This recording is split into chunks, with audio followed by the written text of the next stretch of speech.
تیسرا جو معیار ہو سکتا ہے وہ ہے آبزرویشن، کہ بھائی کوئی کہے کہ ہمیں خدا دکھاؤ، اگر ہے تو دکھاؤ، یا یہ کہ خدا کے ایگزسٹنس پر امپیریکل ایویڈنس دو، تو یہ ہے در حقیقت غلط ٹول کا استعمال کرنا. یہ ایسا ہی ہے کہ جاوید صاحب مجھ سے یہ مطالبہ کریں کہ مفتی صاحب آپ میٹل ڈیٹیکٹر کے ذریعے پلاسٹک ڈیٹیکٹ کر کے دکھائیں. اب چونکہ پلاسٹک ڈیٹیکٹ نہیں ہو پا رہی ہے لہٰذا plastic does not exist. No, you are using the wrong tool. اس ٹول سے پلاسٹک کو ڈیٹیکٹ نہیں کیا جاتا. لہٰذا میں سمجھتا ہوں کہ گاڈ کے ایگزسٹنس پر امپیریکل ایویڈنس کا مطالبہ کرنا ایک بچکانہ مطالبہ ہے، اور ہمارے ریسپیکٹڈ جناب جاوید اختر صاحب اس اسٹیج سے اب بہت آگے نکل چکے ہیں. اب بچتا ہے ایک ہی اسٹینڈرڈ، اور وہ اسٹینڈرڈ ہے عقل، لاجک، ریزننگ.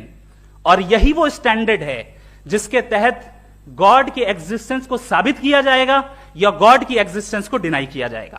لیکن چونکہ یہ بہت امپورٹنٹ اور سینسٹیو ٹاپک ہے، اس لیے لاجیکل آرگیومنٹ بھی ایسا ہونا چاہیے جو ڈیفینیٹو ہو، انڈیفینیٹو نہ ہو، جو 2 اور 2 4 کی طرح بالکل واضح ہو، جسے لاجیکلی ریجیکٹ کرنا پاسبل نہیں ہو.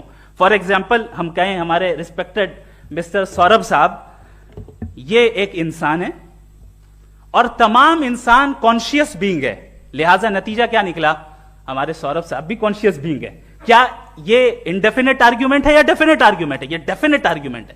یہ 2 اور 2 کی طرح واضح ہے، اس میں کسی طرح جو ہے لاجیکلی اس کو ریجیکٹ نہیں کیا جا سکتا. تو اگر آج ہمارے جاوید اختر صاحب ایسی کوئی عقلی دلیل اور لاجیکل ایویڈنس دیں خدا کے نہ ہونے پر جو ڈیفینٹ بھی ہو، تو میں یہ اعلان کرتا ہوں کہ یقیناً میں اس ایویڈنس کو قبول کروں گا اور اس پر غور کروں گا.